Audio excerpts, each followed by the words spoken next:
Call to order the school committee meeting for February 6th. And first order of business is always public input. Anything that is not on the agenda. Anybody have anything for that? Being none, we'll move on to our student report. And we have Kate Pecora, class of 2017. Present. Hi everyone, it's good to see you again. So first tonight I'd like to talk about sports. We've been pretty busy, especially with hockey. Hockey has been almost undefeated. They had their first loss on Saturday, but otherwise they've been doing really, really well this season. And we're hoping that they keep the good luck going throughout the rest of the season. Basketball, as you might have seen when you were walking in, is playing tonight versus Cristo Rey. I'm not really sure where they're from, but from Lawrence. From Lawrence. Private school in yeah. Lawrence, yeah. So they're playing tonight, and they've also been doing pretty well. Not undefeated, but certainly very well. And then track, their next meet is Saturday at Roxbury, and I think they've had 2 wins, I believe. No, track's doing very well. Track, right? Yeah. Yeah. So they're also doing well. So everybody's doing pretty well, and we're really excited. There's a lot of school spirit, especially around hockey, because of the games being so close and everything. Next with guidance. So guidance, the PSAT scores, which are for 10th and 11th graders, for the most part, can take the PSATs. They have been holding little seminars about how you can use your PSAT scores to help you with taking the real SATs. So the seminar started today, and I think that they'll have a couple mini lessons to teach students the best way to go about improving your regular SAT scores. And then also the second term report cards were mailed home last week. So we should have gotten those. And then just around the school with clubs and stuff like that, we have the dance-a-thon, which you might have seen the banner as you were walking in. It's a new event hosted by a dance club. It's basically like a school function dance, but you partner up with teams, and whoever wins at the end of the night will win money. Mr. NRHS, which is a competition led by Student Council, where boys from around the school can show off their talent. It's like a talent show for the boys of North Reading. It's a big sort of production that they put on each year. Harvard Model UN met 2 Saturdays ago, I believe. It wasn't. They did. Yeah. Yes, So, 2 and days they ago. it was an all-weekend conference at Harvard, and they met with people from around the world. They were Denmark in the Model UN, and they had a lot of fun. Met a lot of really great people. And academic decathlon, lastly, they did really well this past weekend. They won 8 medals overall, and they are hosting the state competition here on Saturday, which they've done in previous years as well. So lots of fun stuff. And we wanted to give a shout out to the Alice production by the middle school, which we know was really great. Excellent. Are there any questions about anything? It's good to see a nice combination of academics and sports. Yeah, there's a That's what we're all lot about. of stuff going on. Doing well in both. And then for my student work sample, I brought in a project that's not totally done, but it's due tomorrow, so I'm going to go home and work on it. But I thought you were going to stay for the whole meeting. basically, we have to do a brochure on a psychological method of treatment. So the one that I was assigned was biomedical, which is basically drug therapy and surgical procedures. So I made a brochure outlining some of the different types of therapies. And basically tomorrow we're going to present within small groups who all had different types of therapy. So I'll learn from somebody who had talking therapy and stuff like that. And we'll each present our brochure and hopefully learn a lot from it. What class is this for? This is for AP Psychology. Great. So, and this is exciting time of year for the class of 2017 because of colleges, right? College Yeah, acceptances. a few people have heard back. So I think right now, mostly people who have heard back are the early Early, yeah. decisions and early action. Yeah. But for the most part, regular decision won't happen. You won't hear back until March.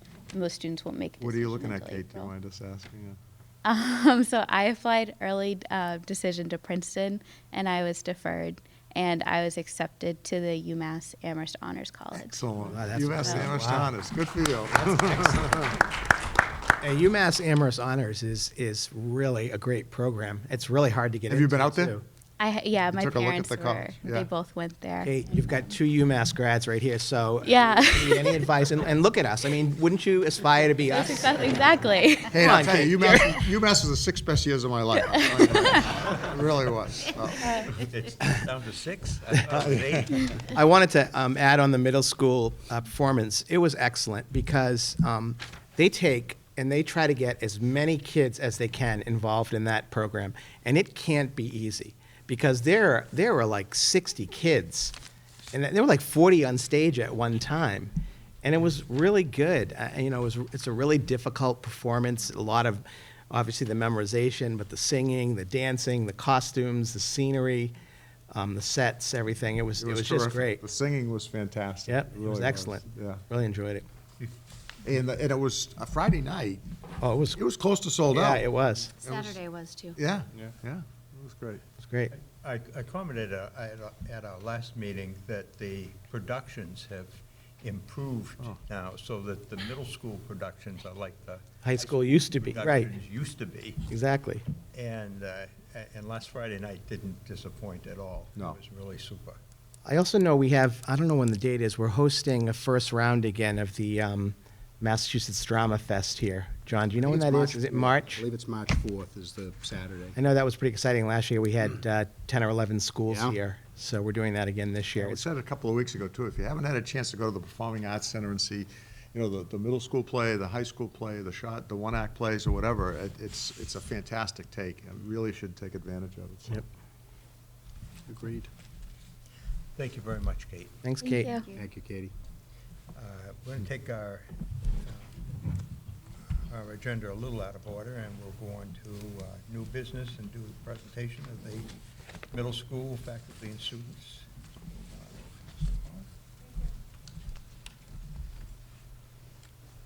Thank you, everyone. Good evening. I would be remiss, I think, if I just said one more time how proud I was to see Alice in Wonderland this weekend. It was truly amazing to see, as was already said, how many students were able to actively participate.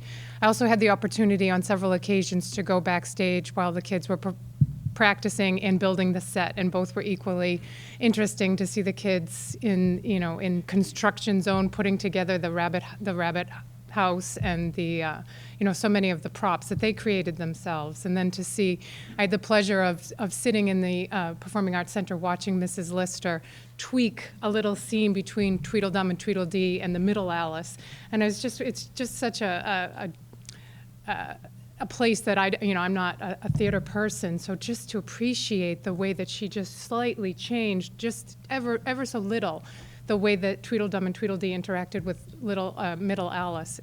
For me to see it in the production was it was humbling, truly. So we're super proud of our middle school kids who were able to participate in that performance, and we're equally proud of our performers tonight who all say they're not nervous, which is pretty remarkable. But we've got a blend of presentations with a focus on technology.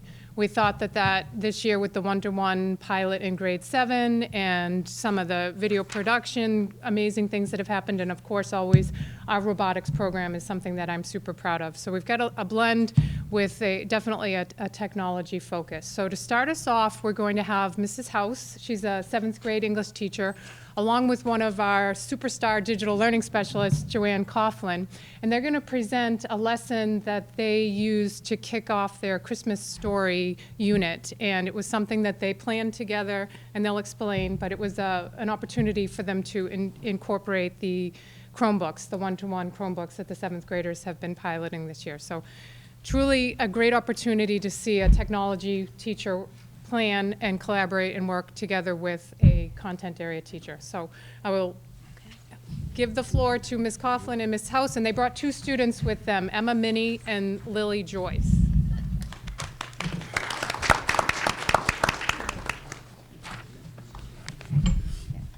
Okay.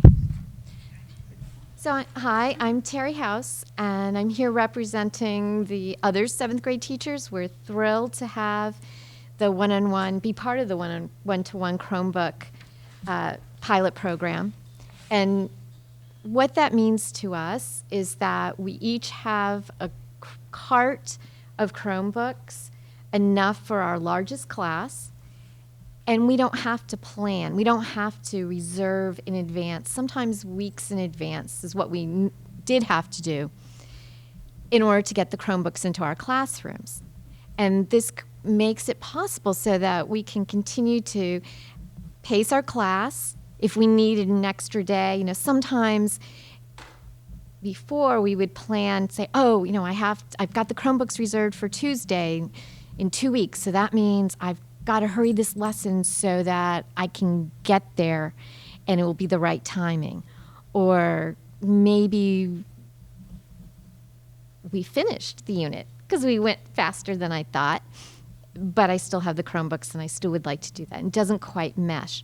And so it's wonderful to be able to just say, okay, talk with Ms. Coughlin and say, you know what, I think I would like to do something. I'm not quite sure how to do it. She helped me out. And we didn't have to worry about the calendar. So thank you, thank you, thank you. We love it.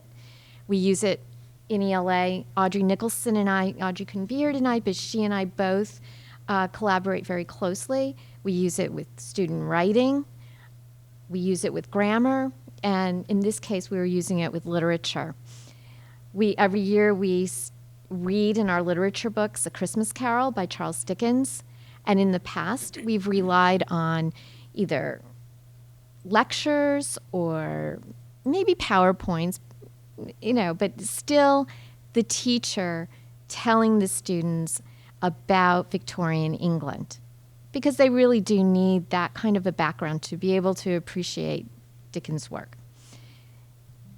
It was Ms. Coughlin's fantastic idea to do a virtual field trip to Victorian England, and that's what our presentation is on.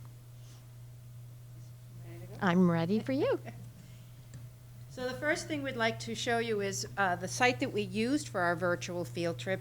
In this particular case, I was able to find one that was very well done by the BBC.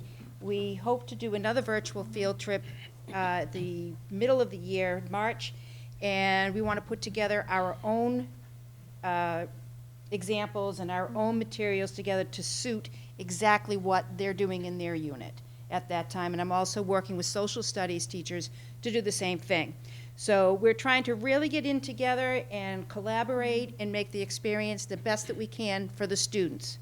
And our first thing that we did is we gave them a link to a website about Victorian Britain.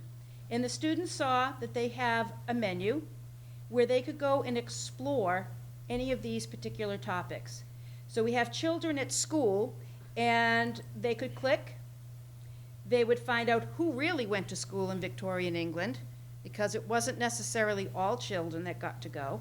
What were dame schools, ragged Sunday school clothes, and schools for all.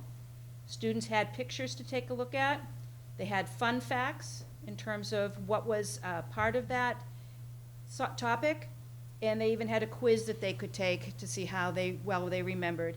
There were also some games and so forth that, associated with each topic that they could read and then find out where does this belong in. I think there was one game that the kids really liked where the screen showed different, they had Roman emperors, they had other people and other things from other areas, other time eras, and therefore they had to pick and choose which ones actually belonged in the Victorian era. So they had to do research, they had to do some reading, and then they got to interact with the website. So they spent some time on that, which they seem to really enjoy.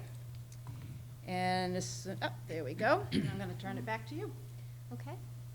How do I click on the? Oh, There we go. How's Thank that? you. So we do have some comments from some of the students. This is a photograph of students working on the website. I like the activities to play and how it taught us in a fun way. I like the Victorian England virtual field trip. It helped me learn about Victorian England and gave me a better understanding of the plot of A Christmas Carol, which warmed my heart as the ELA teacher to read that. And showing another picture here where students again are engaged. That was one of the things that we really looked for, was how were students reacting to this? Cody mentioned, I saw how many kids were poor and had to do terrible jobs just to live. It was sad to see how some people really prospered while others were struggling physically and mentally. And I think for a seventh grader to be able to express that and to recognize that was pretty deep. And the student really was looking at and comparing what they saw about the people who were rich and the people who were poor and anyone who was in between. Ava, the virtual field trip was very exciting because I got to see England's past. She didn't just get spoken to about it, she didn't just read about it, she actually got to see pictures, they were in interactives. Devin, I liked how it was an online in that we could explore the whole website by ourselves. So it wasn't one of those things where we want you to click here, we want you to click there, write down what you learned. We let them go for it. Go take a look, look around, and one of the things that we're going to show you in the next video was how engaged the students were and how they were willing to help each other. When they found something exciting, it was they wanted their friends to know, or somebody says, hey, I found this, and they say, well, where is it? And before I start the video, I also want to point out there's this one student that you will see. He's not shown right now, but he's in the right-hand corner, and he was a little isolated. He really wasn't sure, I could tell, that if he wanted to really do this. And he was hesitant, we were talking about it, and then all of a sudden, the two students next to him became very engaged. And all of a sudden, his demeanor just changed. He started looking to see what they were looking at, and now he was going along on his own. So it wasn't anything that we said, hey, time on task, you gotta do this. The class lent itself to that, and the students helping each other and getting each other engaged. And so we have a quick video here.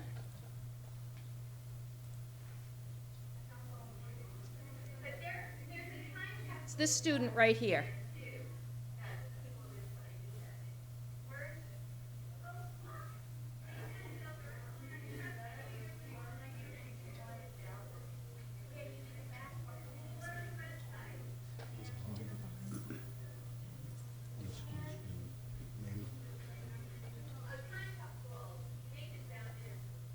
It's already up.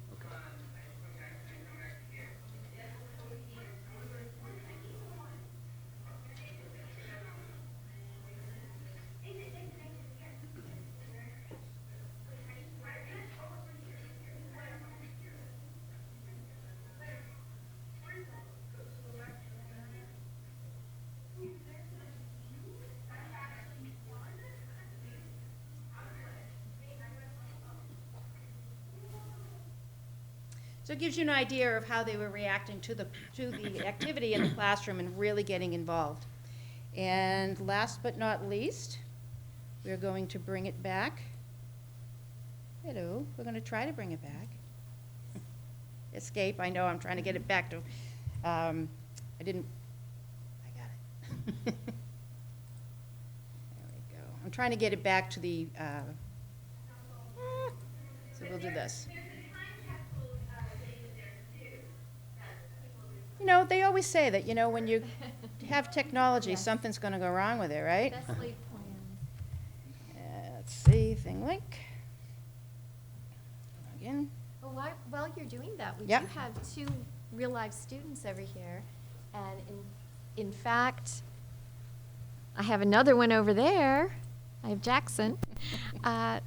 Do you girls want to just say what you thought about doing it? I'm Lily Joyce, and I really liked the Victorian field trip that we did because it gave a really visual idea of what England was like back then, and I am personally a very visual learner, so I think it really helped me to understand the plot of A Christmas Story, And yeah, I really liked it. Cool. And it was a fun way to learn about it.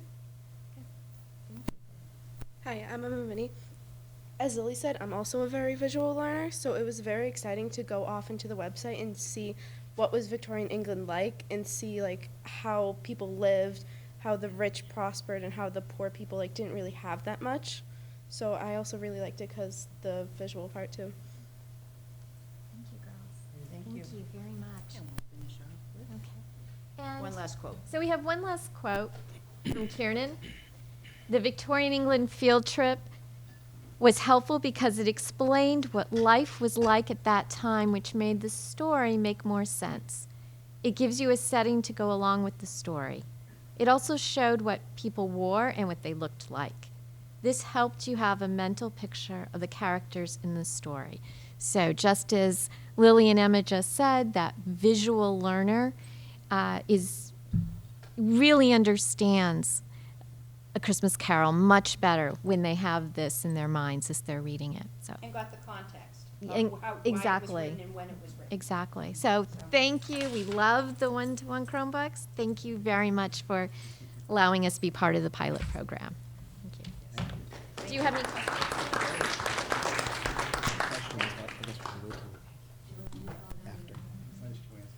Thank you. We have Lauren Walton before you guys.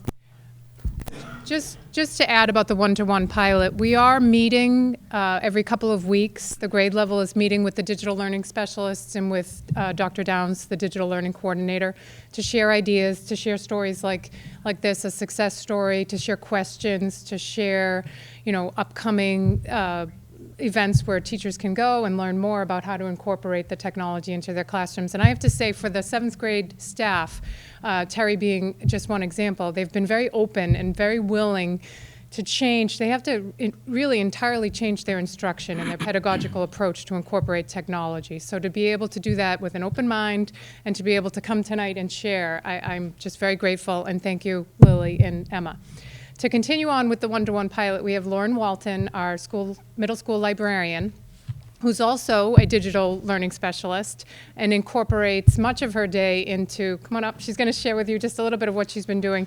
She works very hard to get herself into classrooms and to encourage teachers to come into the Library Media Center to plan together to do some projects. And I think she's going to share a Pharaoh project, again in grade 7, so that's part of the social studies curriculum, Ancient Egypt, and she's going to share a little bit about that project. I'm pretty sure, yes? Yes. All right, Lauren Walton. Thank you. So with our library program and the one-to-one pilot, we've been able to integrate library research skills and resources into the curriculum. And this year, let me just start this slideshow. This year, we've focused on certain skills in each grade. So 6th grade is focusing on paraphrasing and using databases. The 7th grade, which I'm going to be focusing on today because of our pilot program, is focusing on citation, creating both in-text MLA citations and MLA formatted bibliographies, and using a variety of sources for research. And that can be challenging. So 8th grade is doing a sustained year-long research project. And all of these things are new. They haven't been done in the past, but they're important skills that kids need in school and then in college and beyond. So first, I just thought I'd show the North Reading Middle School Library Media Center, because this is where we've housed a lot of the resources for the kids. And Jackson, would you like to pass these out? I write a library newsletter. And so this newsletter here you go, is from the end of last year. There'll be a new one on the website coming up for this year. So you could read it by just clicking on the library newsletter link. And then there are resource pages for every project. So for social studies, if you look on the left, there's all these different subjects. And for every subject, I've created a resource page for their projects. So for social studies, we have general books, magazines that the library has for social studies, ebooks that the library has, databases, and websites. And then I've created specific pages for each class's projects. Thank you.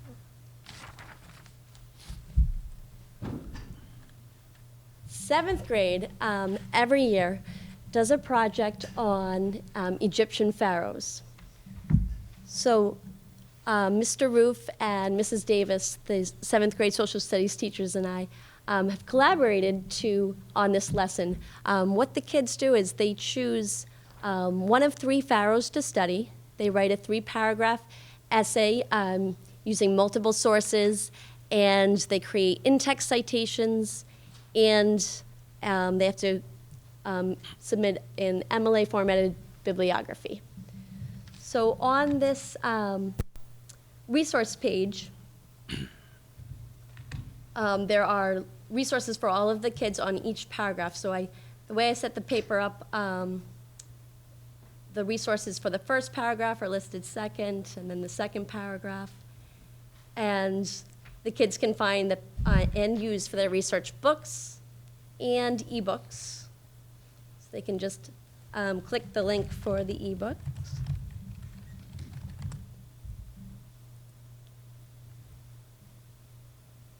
And it's an exact copy of the book online. So with their Chromebooks, we have the physical copy of the book, and then every kid at the same time can read the book. There's a table of contents and an index, so they can navigate the same way that they would navigate a regular book. Then the students also learn how to use databases. And databases are great to personalize learning because they have a lot of digital tools.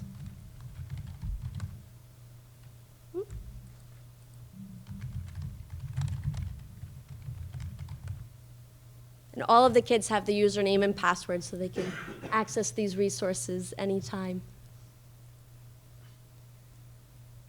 So on the databases, to personalize learning, the kids can switch from different reading levels. There are 3 different reading levels. So if you have a teacher has a struggling reader, they can choose level 1.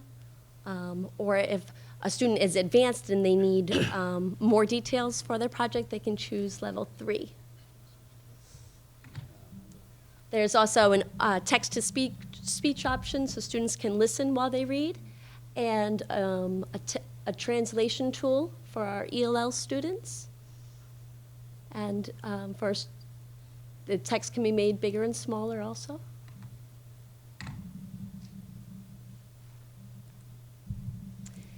And then there are also websites. So students use books, ebooks, databases, and websites for their research.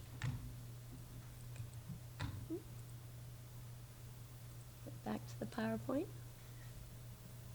So here we have in the classroom, this is in Mrs. Davis's classroom, students using both the resource page that I just showed you and books.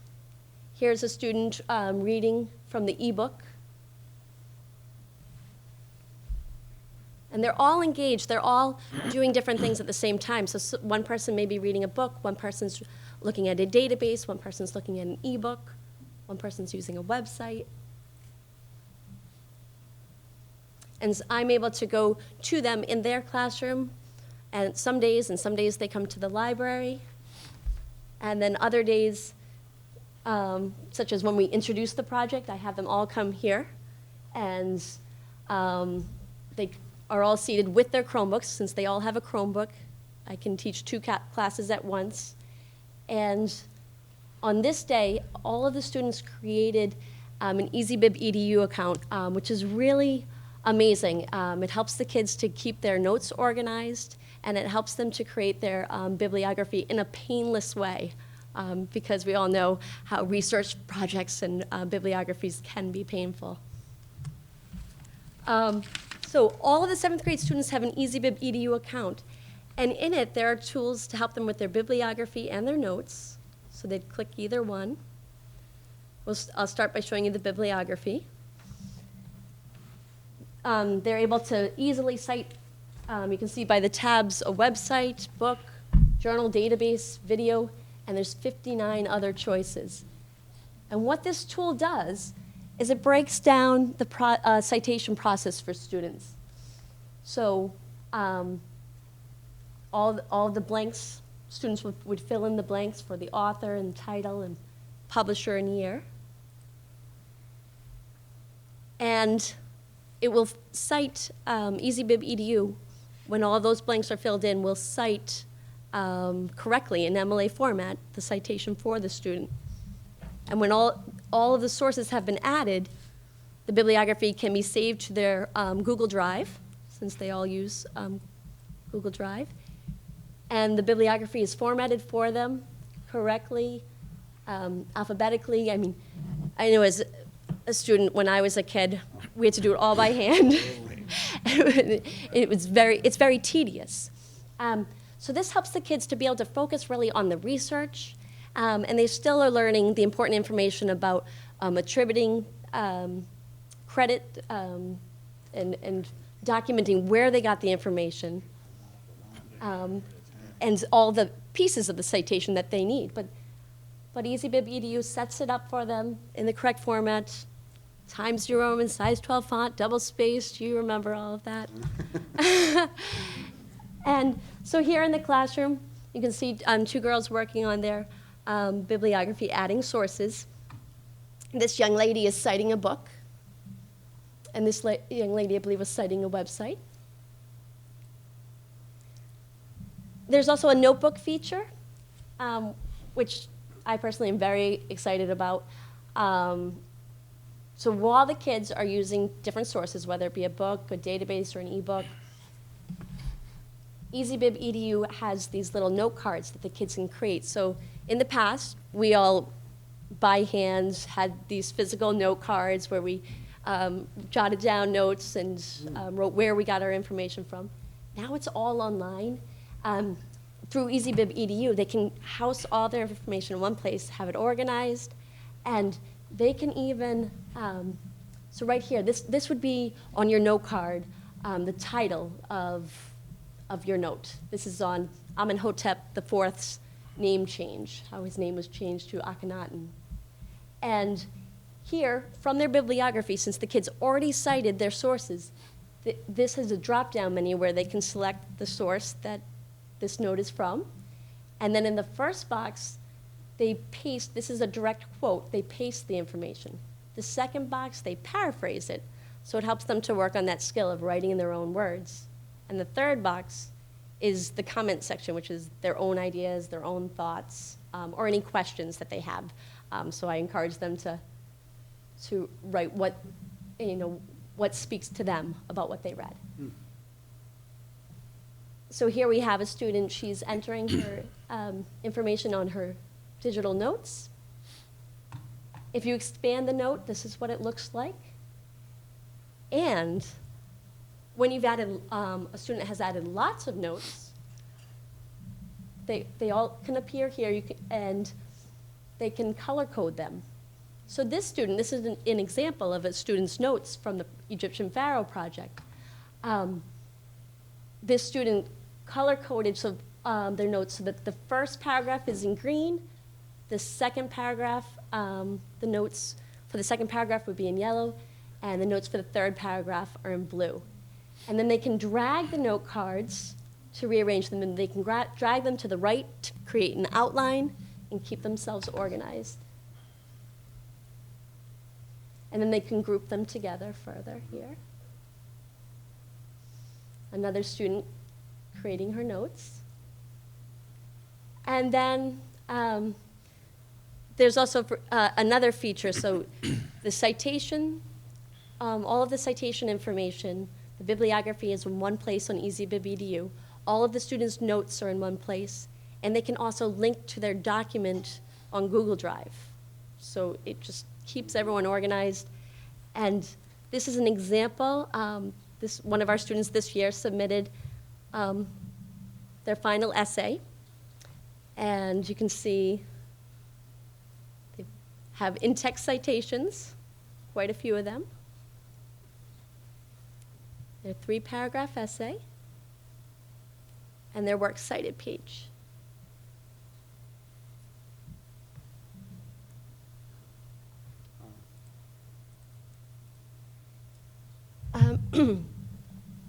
So the library program and the one-to-one program both help to integrate and embed research skills and library resources into the curriculum. I'm already seeing from last year to this year a lot of growth, and the exciting thing is we're beginning all of the students create EasyBib EDU accounts for their research starting in the 6th grade. So the 6th grade skill that I mentioned was paraphrasing in databases, and all the students in 6th grade already have their EDU account. They practice on that note card the difference between a quote and paraphrasing using their own words. And each grade progresses and reinforces that skill. So thank you very much for the opportunity for me to share with you what kids are doing. John, I have a quick question. Yes. What, because we're using, everything's online now, what are we teaching them, or how are we teaching them about plagiarism? Because that's it's much easier to do than it was when Yes. old people were in school. So I'm just curious if there's any specific lesson plans that, that focus on that. Oh, actually, hang on. Let me go right to it.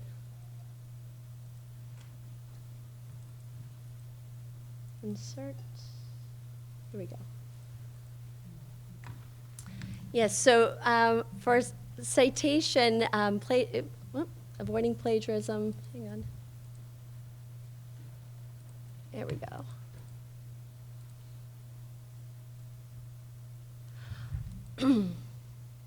Okay, So this is on my library website. I've a page for each skill. oh, great. And one is citation. And one of the big things I tell the kids, besides for their notes on those note cards, having them in separate places, when they copy and paste, that goes in the quote box. When they paraphrase and write in their own words, that goes in a separate box. But we also talk about Wikipedia. And actually, that's on this page. Evaluating websites. So we have WebQuest that we use. Lately, there's in the news to talk about fake news. So we address that as well, how to identify fake news. We have examples of different websites. But basically, for every class, we have, instead of a separate lesson, it's really integrated into every Which it should project. be, yeah. So when we have a new project, we'll go over, okay, what are some reliable sites? What are the advantages and disadvantages of using Wikipedia? Okay, Things like that. thanks. You're welcome. Do you need a USB? No, you can leave it. You can get it afterwards. Okay, so moving on, we are going to have a presentation by our new video production teacher, Dana Cinerate. If you recall, she was hired in February of last year and did kind of a hybrid performing arts video production course last year, but this year, full steam ahead, video production, and the kids love it. We have Zach Heinz here with us and Nisa Dennehy to talk about video production. They just finished the first semester of video production, so they're graduates of video production for semester 1, and they're going to share some of their work with their teacher, Dana Cinerate. And if I could just add, Dana has helped out tremendously. She helped out with the Alice in Wonderland production. There's some, thanks to Dana. Excellent. Every time we need a video made, it's 1-800 call Dana, and she turns around and makes a great video for us. So, all right, come on up, guys. My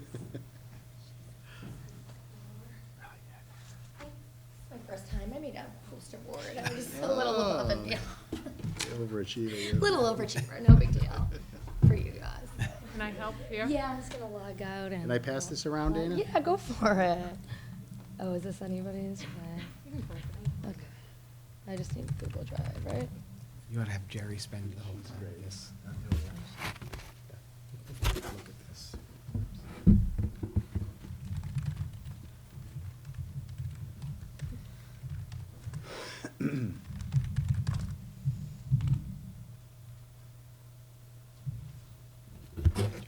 While while she's loading, if you're ever walking through the middle school hallways and get a chance to look at our TV monitors, you'll often catch a couple Look of... up. Yeah, look up, and you'll often see a few of our latest videos.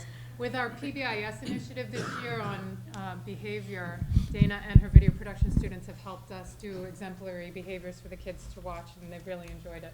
So. Sorry, I got another prop, guys. A little stand in here. This is actually what we use in class. Hi, everyone. I'm Miss Cineretti.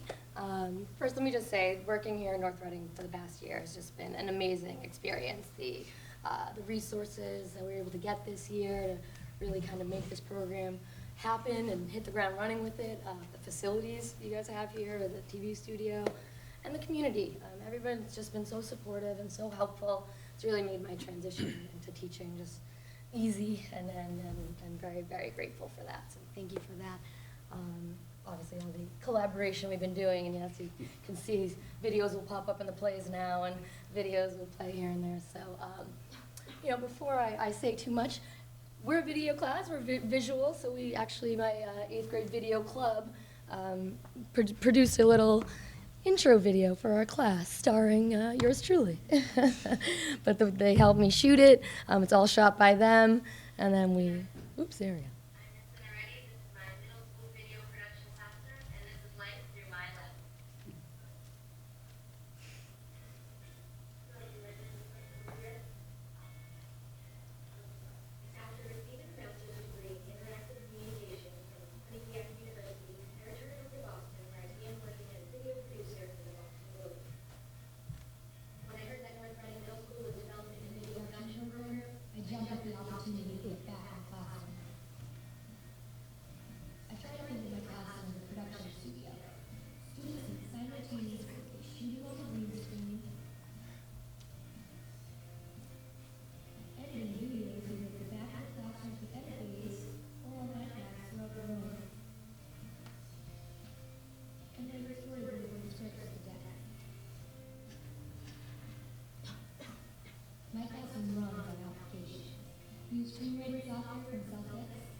I could hear over my raspy voice that we were, you know, can't control that.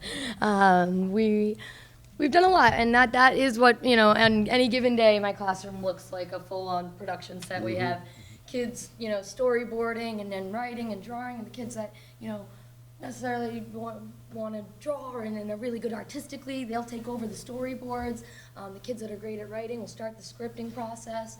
And then we have the kids using the iPads to do designing. I'm trying to incorporate graphic design a lot in our videos. That's kind of the way of the industry nowadays. And that's huge for us to be able to use the iPads in that way and have all the different technologies in there that the kids can use to produce these really, you know, professional grade videos now that we've got the resources. So one of the first students we had to get to use this stuff was our Zach here in 7th grade, and he came in 6th grade last year when we really didn't have too much, and we were trying to borrow iPads from all the other classes, and then he came in this year, and we got some lights and microphones, so kind of revamped the program a little. So why don't you talk a little bit about some of your projects, maybe the commercial? So that's Zach back there using the green screen in his class this past semester. And can chat a little bit about using the iographer. Oh, sorry, yeah. Sorry, we're not recording this. Quick, go back there and check. All right, so we would use the green screens and these for different projects, for different backgrounds. So you're doing a news report, you can get the slide in of the shot of like the news team, whatever. And then They'll talk about the eye rigs. all right, so first you have the camera techniques. And so these, you would use these for different projects. And so one example would be like a two-shot, which would be a shot meaning a camera shot. And the two-shot would be two people facing each other in a conversation. And that's just one example of any different shot you can use in a project. And then for the audio recording, we got all different equipments this year and for the second year of the video production. And you have the microphone. You can have a clip-on microphone that could go connect up to your shirt and up close, so you can be in like a further distance from the camera which you're recording with. And then you can also use like the boomstick recorder, which would be over the head. And sometimes you could do that. Say you're doing again the news recording, you can do something like that. Then all the different camera techniques, all the different audio recordings, they can all be used to make any sort of project. Like a commercial. This is not a real product, everybody. We do not intend on using this, really. But kids got to write and produce their own commercials. We focused mostly on microphone techniques for this. The unit was on audio recording and how to correctly use microphones. So this was a big focus on audio recording.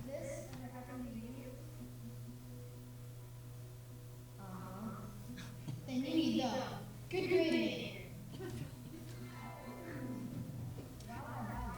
Takes absolutely no effort at all. Instantly get a good grade. No more going home and telling your parents about your poor grade.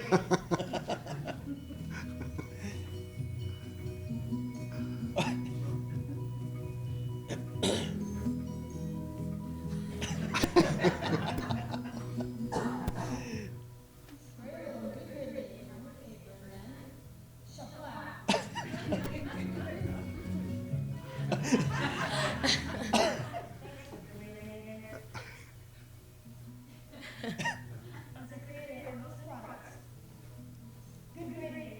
I had one intention only, to help kids get better grades.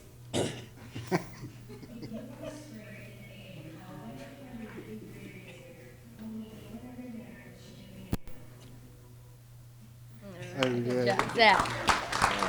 This is an example of what we would produce, and the kids, they storyboard, they brainstorm, they work together in their own groups, very, on their own. I kind of let them take control of their own projects, which is awesome. It's always funny to see what they come up with when they do come up with their ideas.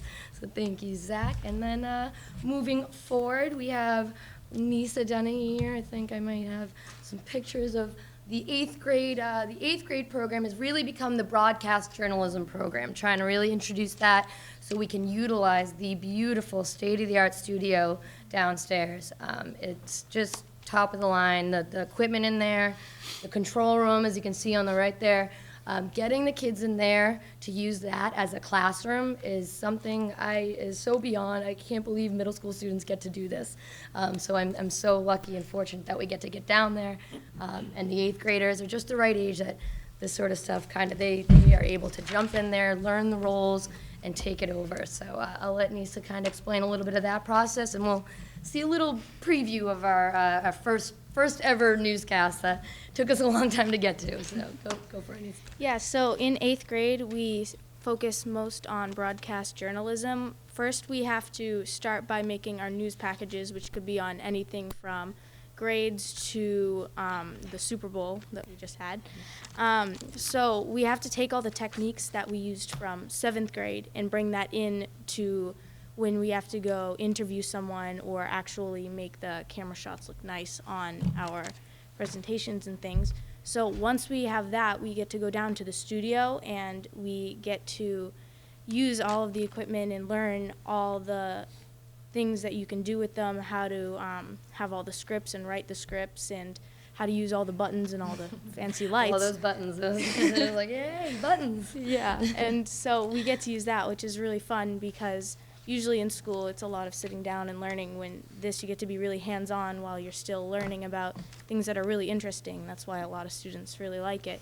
So once we do that, we get to actually do the whole news broadcast. So we bring in all the news packages that we did, and we put it all together, and we work together to make a really good news package, which is really fun. Yeah, so yes, as you said, we take the news packages. That's kind of what we worked on for the first half of the semester. Everyone made their own news packages. Then we took them and we created a show around them. They scripted. We learned about how to script a broadcast show, which is a little different than scripting a commercial. I try to teach them the different elements of the different scripts and what those, broadcast is very different than video production. There's kind of different elements there. So transitioning into that, being able to take what you learned in 7th grade and the audio stuff and bring that into now the broadcast element is really, really awesome for them to get to do. So we have a little hint. So you'll see kind of a rough open there. Still working on some tweaks, but a little rough open, and then it'll go into Nisa's news package, and then they go to a commercial break, and we'll end on that. But this is our very first. They did this in we had 2 classes right before the semester ended. It just took us a long time to kind of figure out and iron out all the kinks. Hopefully moving forward, we'll be able to get a couple more in. But we did one practice, one dress rehearsal on a Tuesday, and then we did the show on a Thursday, and it worked, and it was great. And Mr. Maloney got to come down and see it in action. It felt real. It felt really real. So we'll see a little bit of it. So some of the audio might be a little tricky. I don't know if I can.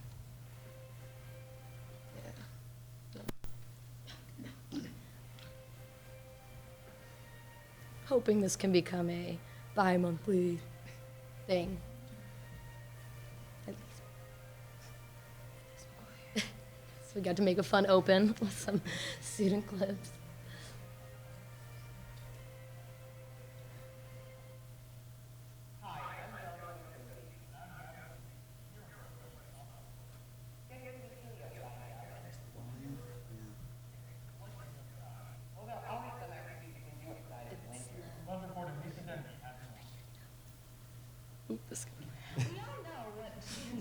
Got some green screen in there. Oh, nice.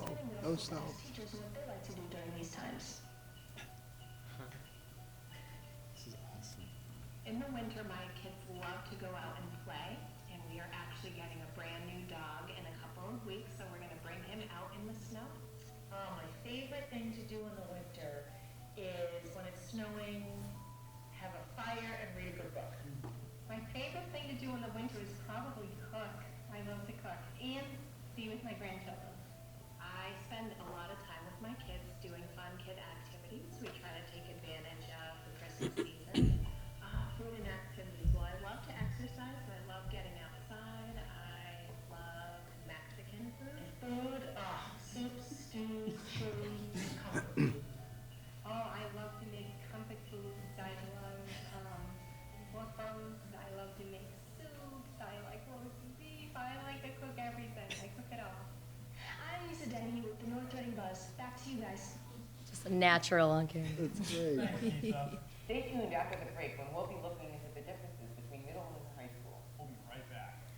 And now the cool thing about that was we used the 7th grade commercials that they produced to go into. So we got to load up all the 7th grade commercials. So really became a whole school. And you saw they got the teachers involved. And a big thing that I harped on is, responsibility and asking the teachers ahead of time, we don't want to waste your time. They'd send them emails. Maybe, can we come in and interview about X, Y, and Z for about 10 minutes on Wednesday or whatever it was. So that was a huge thing, getting the kids to really kind of go off on their own and interview and take care of all that. And then they brought their footage back, and we did some editing downstairs and really used the facility, which was huge for us to get in there and get this. This first one was, the biggest hurdle, I think, and now we're just going to be cranking them out, hopefully. So, Great. I don't know if he's, yeah, Is she a that's, yeah, she is a natural. I'm so sad we're losing her. But thank you guys very much. I'm really excited to see where this program can go. So thank you. John, I think we have a couple of questions. Julie has one. Oh, yeah, So I'm just, please. Julie? I'm just interested in what we have in this field at the high school level. have Yeah, anything I yet? think Ms. Kane, Allison, is just a continuation of this program. I believe it is only it's an elective or Correct. Yeah, so Video they production only are course. meeting a couple times a week. So I think when we've gone through the curriculum, most of her curriculum touches on I think a little less broadcast stuff. I think it touches on more of the visual storytelling, and it goes right into that. So a lot of her stuff continues on. If my students learn 10 shots, hers are learning the next 10, or, that sort of thing. It just goes into more detail, more depth. She gets a little more time with them. I think they meet all year, so they kind of do long-term projects, more narrative storytelling. Ours are kind of quick, 2-minute commercial stuff. But yeah, I think as far as the broadcast stuff goes, I'm not sure if that's being continued at the high school level. But for right now, it is a continuation of more of the 6th and 7th grade program. Do you have a question as well? A number of us on the school committee were involved in the school building project. Yeah. And one of the things that was part of the school building project, obviously, was the studio and all the equipment down there. Sure, yeah. And, for a long time, we didn't know what we were doing with it. We had no Yeah, idea I think. How to use it, what we were going to use it for. Yeah. I think that was true, yeah. I want to thank. Yeah, thank you. Thank you. Yeah, I mean, thank you. We had a lot of stuff down there, I just. Yeah, I came in We and, watched television, we couldn't get it to come. yeah. Mr. Chairman, if you, just, Yeah. Dana has a very interesting background that she Oh, brings to thanks. her work as a teacher. I don't want to embarrass you. Yeah, no. If you could just tell folks Yeah, what yeah. you did before you came to Sure, work here. and- Yeah, so I got my master's degree at Quinnipiac University in interactive communication, so I was really doing a lot of online video. So when I came back home to Boston, from Waltham originally, go Hawks, and, no, go Hornets now, I'm Hornet. When I moved back home, I started freelancing for a bunch of different news stations, basically anyone that, I had connections with here. So I was freelancing for NECN and Nesson, got to do a lot of Red Sox stuff and Patriot stuff, and then I was fortunate enough to be hired by the Boston Globe as a video producer. So I was working for them for 2 years or so before coming here as a video journalist, and so I really kind of got to mix production and broadcast and journalism, and really combine that with my online background to produce video content for Boston Globe, which was awesome. Oh, Emmy nom. those little things, those little Emmy nominations, no big deal. What we have and how to use it more fully. Yeah, It's been our goal to maximize the use. yeah, I want to. This room, the gymnasium, the Performing Arts Center, the studio, and Yeah. I'm just glad to see that we're doing that. Me too. And again, tonight so far, I'm having trouble distinguishing the students from the teachers. That's because I'm old. Bringing in some youngins. I have a question, comment. So one, to carry on with Julie's question and comment. I know that we are strapped for staff at the high school, and we need more staff. I'd like to see, and this is for Mr. Bernard and AJ, wherever you are, I'd like to see more broadcast courses at the high school to take advantage of the studio. The second thing is, we have a tremendous opportunity, and I don't know how much time you've spent with Phil Healy at NORCAM, but Yeah. these kids, once they get through your class, Right. they're very capable of doing productions for NORCAM. In fact, they're probably more advanced than a lot of the people who are doing productions for NORCAM. I know one of the things is, we need students to tape or to record athletic events. Yep. And, when these kids get into high school, it's a great opportunity. And if any of them have desires to pursue this as a career, it's just a great opportunity. That's when I was, sorry not to cut you off, but when I was in high school, that's exactly what it was. I don't know if you know, but Dr. Daly, was actually my high school TV okay. production teacher. So coming full circle here. But that's exactly what our assignments as the video class were, to go to the basketball game and record it, or go to the school committee meetings and record them, bring the footage in the next day, edit it in class, those sort of things. And that's definitely where I could see this program going. Unfortunately, I'm not going to send 8th graders or No. 12-year-olds home with this stuff. Right, but right. At the high school level, they should be able to take a camera. But I do know record the plays. at Record the NORCAM, they'll have to take some lessons in using their Right, equipment, a right. couple of classes. Yeah. But once they do that, Mhm. they can then sign the equipment out. Absolutely, and record use the facility as exactly, well. and then use facilities to edit, Mhm. and they should be familiar with the technology that they have there, I would Yeah, think. I do It's just a have- great opportunity. I was fortunate enough to talk to him briefly, and he had said, you know, if you start producing content, we can get it up on the site, and the more stuff we could maybe produce and get it up on local Right. access for them, they could give us a little bit, you know, be a real partnership. I do a lot of work with Phil and Jason. Yeah. Hi, guys. I do a podcast on North Reading Sports, Oh, which no cool, one yeah. listens to, and I've been a guest star on John's Mr. Bernard show Oh. once, and have to but get you on. but no, there's great opportunities there, and they're just Yeah. And I know we can't have our kids spending 40 hours a week, Right. you know, doing videos because they have other Right. other courses. and Unfortunately. stuff. But I think we should try to figure out how to take advantage of that opportunity, that. especially the kids who are really interested. Yeah, I would love that. Yeah. I think there's some real viewing interest in that too. Yes. Oh, 100%. Broadcast, and I'm talking about not only video, but audio. Yep, 100%. Yeah. I think there's some interest in people watching the games on Mhm. TV. Yeah. We've got several students that graduated from North Reading High School at Syracuse University, which is a big Mm. school broadcast Right. program. And Yeah. we've got a couple of them, they're doing their own radio show. Yeah. Like It's- my daughter. Well, not anymore, but Yeah. she's But I mean, Mike Briscoe's son is on the show.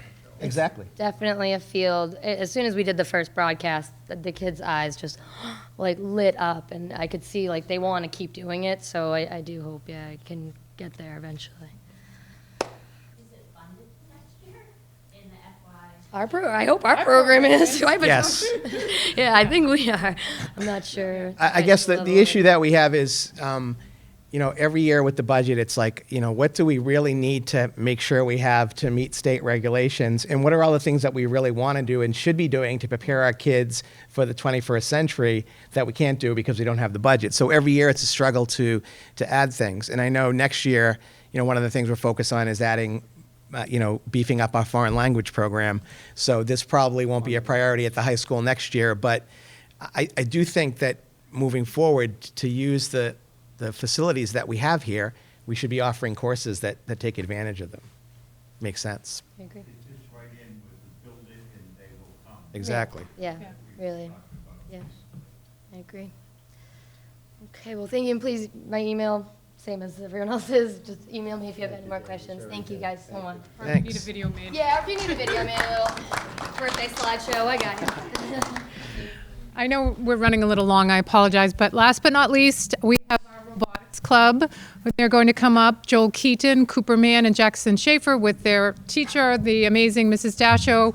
Going to show you some of what they're doing in robotics club, and I'm not sure if you're aware, but they've been taking it on the road. They've been sharing the amazing things North Reading Middle School is doing with robotics with other communities and at conferences, and I couldn't be more proud of the work they're doing. Thank you for such a, Table space here?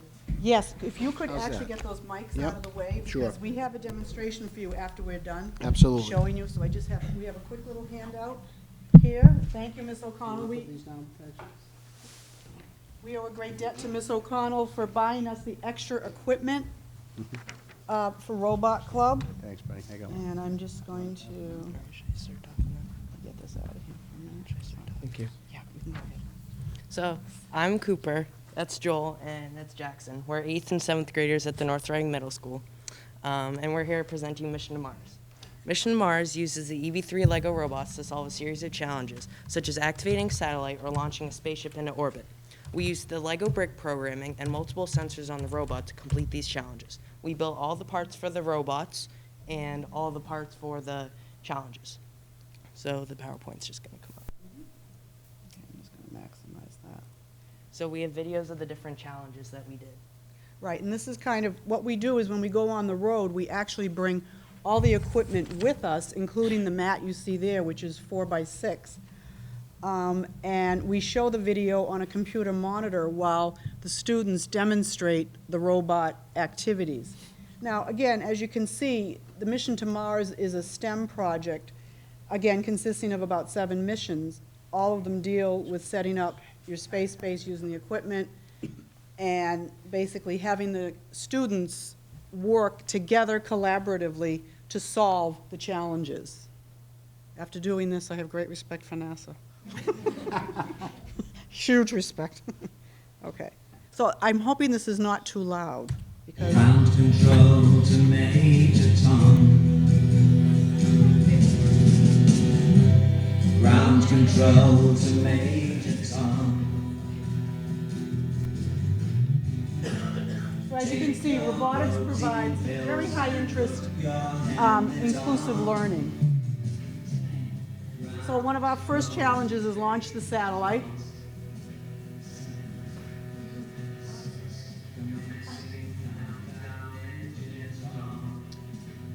Second mission, collect rock samples.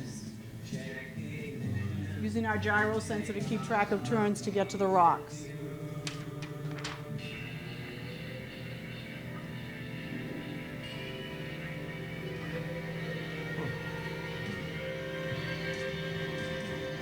Initiate a launch.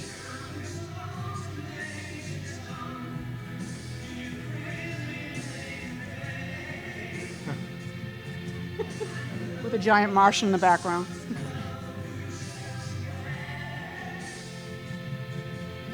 Next, a robot has to go and free the MSL robot who's stuck on a ramp using his ultrasonic sensor.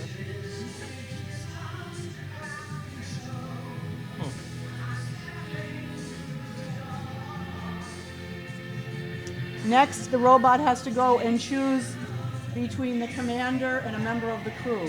So he has to get the commander. The other crew member is sacrificed. Here he comes. He's got you. Boop. That's all right.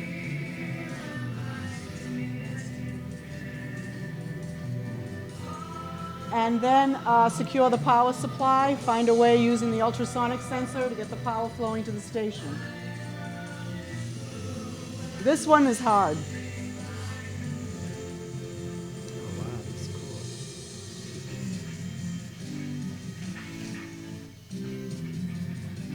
Okay, and that's a shot of us in December at the Krista McCall Tech Conference demonstrating. Thank you. Okay, so now what we have is a little demonstration using these 3 robots. You may go ahead.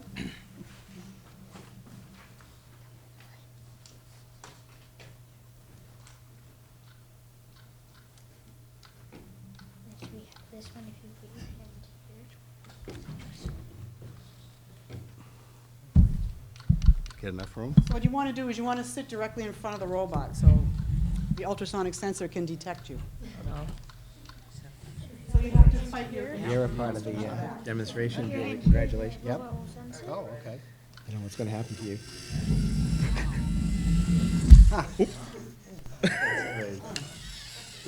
It's, and then it starts to You do it weave. to Mr. Connolly? You try? You just have to kind of put your hand out. Oh.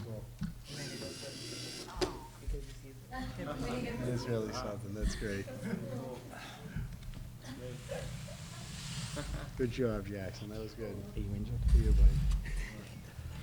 buddy. And that is that. That's Thanks, great. guys.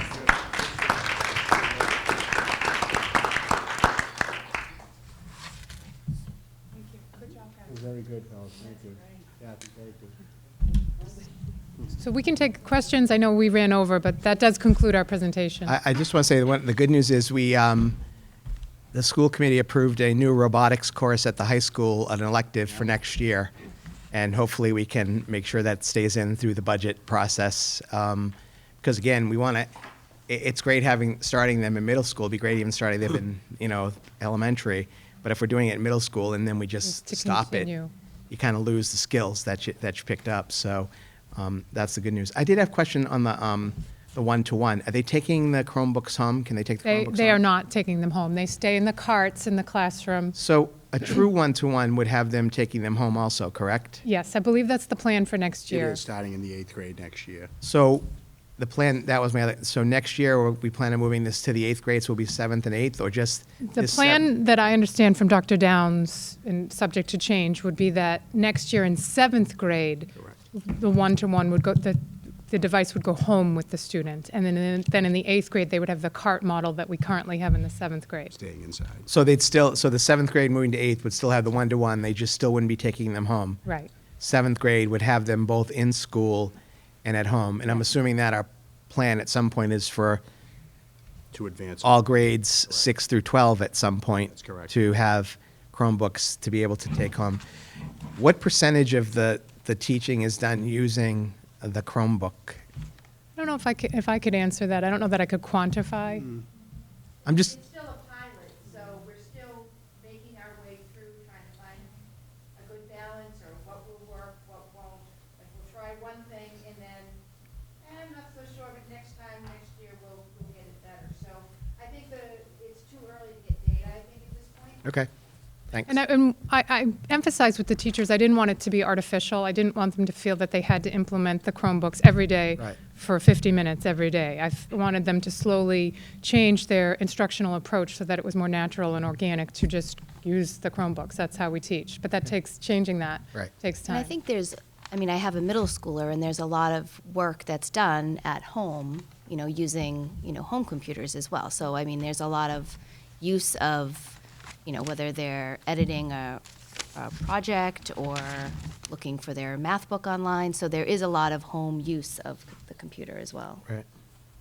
And having Google Drive, I'm sure we're all familiar with Google Drive, but there's no more, for kids, there's rarely even a USB anymore. And so if they're at grandmother's or the town library or wherever they may be, they can access all of their documents for the most part through Google Drive. It's pretty amazing. So just before I end, if there are no questions, I wanted to thank Mr. Maloney. He's my right hand and my left hand and helps with everything. He's the assistant principal at the middle school, and together we're trying to do the best we can with these wonderful students. So thank you, students, for coming, and teachers. I know the night after the Super Bowl, I really appreciate you all being here.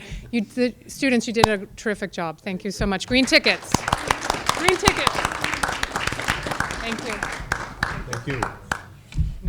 I am further convinced that I was born too early, with instant bibliographies without any errors in them. Because there is no benefit to doing bibliographies in your entire lifetime.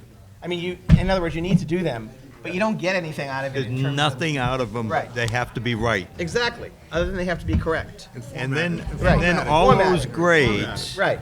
All those grades that I got that I could have used that eraser on or the replacer on. Exactly. I know, that's Really would've been unbelievable. helpful.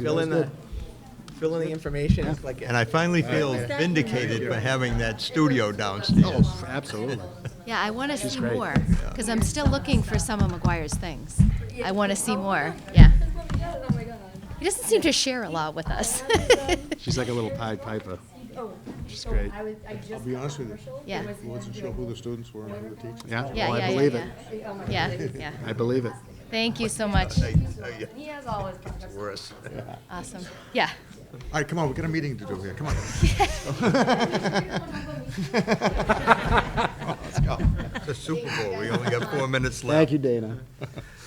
All right, I guess now we'll back up to do the MSBA SSBC update.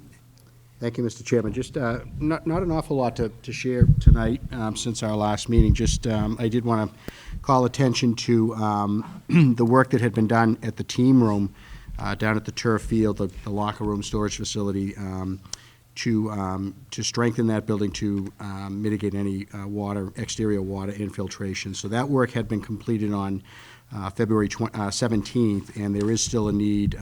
If you see that site, you'll see that there's still some landscaping work to go on and take place in the rear of the building to finish that off. So hopefully that has been a successful correction. Time will tell a little bit.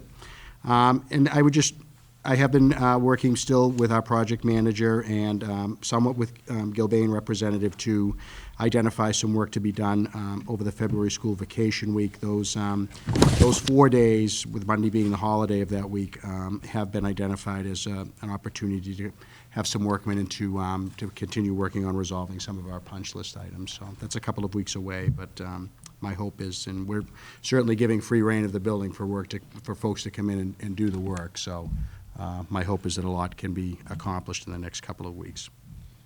And that's really all I have to share, Mr. Chairman. All right. Good.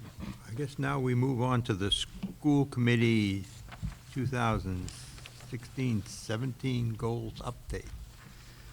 So, Mr. Chairman, I took the liberty of putting on your agenda tonight where there was a rather light agenda that I thought the committee might want to just do a little check-in on themselves with regard to your goals for the year. And so I included in your packet a copy of your established goals from the summer workshops and also the timeline that had been put in into place in the fall. And I also further, again, hoping not taking too much of a liberty here, just went through and tried to identify some things where I thought the committee might want to either hear an update from me on some things that I have planned coming up for you to help you in meeting your goals, which in turn obviously go a long way in benefiting the students of the district. For example, I think the digital learning model is something that the committee has taken a keen interest in, and so I've asked Dr. Downs to come to an upcoming meeting. I think he's actually due to be here on February 27th, your next meeting, to do a presentation. It was my impression that the committee enjoyed his presentation last year at the Hood School with some of the early work of the digital learning model.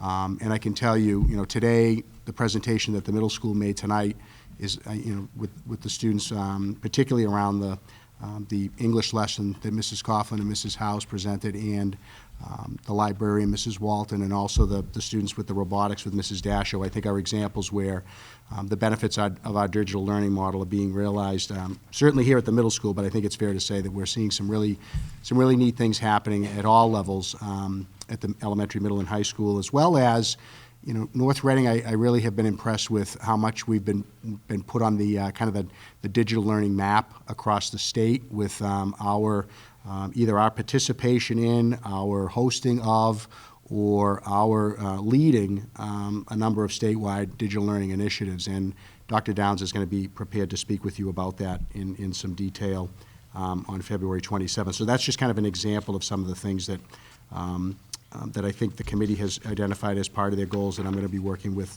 to try to have presentations made or information available to you in the coming months. A couple of other examples, things I would want to highlight for you. All of the schools either have or will have administered a school culture and climate survey. We are targeting right now March. I'm looking at page 3 in the goals table right now. So I think that's something that you can look forward to having been completed. Let me see. Another example is the hybrid kindergarten program that we started this year, this current school year, the 16-17 school year. A survey, the committee had asked that a survey be conducted on the parents' impressions of that program, and I can tell you that a survey was conducted by Mrs. Molly, and I plan to have a report for you on that. It was very favorable. I can tell you it was a very favorable survey. I'm not so sure right now, quite honestly, if the hybrid need will or will not exist for the fall. We just had our kindergarten registration last Tuesday, I believe, the 31st. So Michael, Mr. Connolly and I are meeting with the elementary school principals this coming Thursday morning to take a look at where we are with kindergarten registrations and all, still understanding that we have a very strong commitment to working hard to make sure that every family that wants full-day kindergarten has it. And I think, you can rest assured that is very much in the forefront of our thinking, and I'm right now feeling very confident that we're going to be able to accomplish that. Yeah. So as far as the hybrid, as much as we've been pleased with it, and I've actually personally visited the program on a number of occasions this year for a couple of reasons, one of which was to just, see how it's operating and what the teachers' impressions are. And I think without exception, maybe only once there wasn't a parent volunteer when I visited, so I was able to, see that. Parents in there operating too with the students, and I think it's, I think we've had a very good model there. But whether or not we need that in the future is a little bit too early to tell. So John, I have a question about that. Sure. So is it a model that we feel we want to have in place for, I don't know, more philosophical, what we value? Yeah, or is it just it's if a fair we need question. to I have think it? I think right now my answer to you would be it would be driven by need and what the numbers show and how we can work to best accommodate people having their children in their home district, in their home school within the district. From a philosophical point of view, I'm not so sure that I would say that it is or isn't, and I'm not opposed to it from a philosophical viewpoint, nor am I out there championing it. I think we did it largely as an accommodation to try to, but my hands-on experience, the small view that I've had into it, as well as the feedback from the survey, indicates to me that, I think we did the right thing with endorsing that for this year. And, so certainly, I think, we would be looking to utilize that. Do you agree? We would be looking to utilize that in the future if the need dictated, and there was, there But is. only need-based, not Yeah, necessarily that right that's now, what we want yeah. to do as a district. Yeah, I think that's where I stand right now on it. Okay. And quite honestly, I truly don't know where we are for next year on it, because the numbers are, are something we're gonna be looking more closely at on Thursday with the elementary principals, but it's, it's a possibility. So, Because I think, it becomes a yearly, I don't want to call it an issue, but, there's a lot of It's a anxiety. challenge. It's a challenge. It is. Registering and, Yeah. It is. And I hear it from a lot of parents Yep. in town. Yep. So it's almost like it's a yearly occurrence. Yeah. I've been here, this is my second year, and it's like, here we go, another round of questions and Mhm. worries and, so I don't know if Yeah, no, I would you agree could with you. address that with, a changed program. yeah, it's my third year through with it now, and I would agree with you. I think it is an anxious time for parents. I think we have made some pretty good strides in the last couple of years about getting information out early, using Sure. our website. We met with a group of parents. I think you may not have been on the committee Mhm. at the time, but I think you were on shortly after. And I think we've made some strides, but I would agree with you that I think there is, likely to still be some more work to be done Sure. with that. Because I sense it too when we get in this time of year and over the course of the next couple of months. The one thing that I think we're trying to get information out very early, and I think that I have sensed this year that's been a bit of a help. Sure. But I think it's a little bit of a kind of an in the works type of a project, if you will, for lack of a better way to say So my it. question is, if we have numbers again where we can't accommodate all students at one school, does it make more sense to offer a hybrid at that school so they don't have to move to another school? I'm not looking to philosophically say, Yeah. let's do this at all the schools, but I just think I think that's what we would. that's a better option for the parents. That's what we're going to be looking at. Yeah. Okay. Yeah. Based on a lot of factors. That's kind of a primary factor, really, Okay. as you just described it. The other question I have, and I don't think anything's changed budget-wise, but this kicked up on the mask listserv a couple of weeks ago about free full day, and I think there's something like 40-something school districts out of 300 that's and about something right. in the I think state. it's 32 that charge. And we happen to be one of the highest in the state. I'm not going to deny Third that. highest. There's only Yeah, two we or are. three that are high. Andover's Third higher, highest. and one other, I think. Andover and one other is higher. And I guess the question is, will we ever be able to offer free full Well, day? I mean, I think the issue that we face is, unfortunately, it's a financial challenge, is the fact that, unfortunately, we're not going to get additional state aid to be able to do that, where. Come up with over $500,000 where and we can do it. Where other communities. It's about the size of it. Given where they fall with the Chapter 70 formula currently, do get a level of additional aid that helps them offset that financial impact. And although it's financial aid that comes in that second year, as a year behind, knowing that there's a influx of aid available that's coming, it makes it easier for them to kind of transition to that model. We know in our situation that's very unlikely and not going to happen, certainly in the short term or in the near future, the next few years, under the current Chapter 70 model. So for us, it would be a financial investment of about $450,000, which is a challenge with the other fiscal challenges that were in priorities and things that we're already juggling on an annual basis. I had some clients in my office this morning, and the topic came up, and they were from Chelmsford, and they were talking about how Chelmsford is going to a full-day free kindergarten.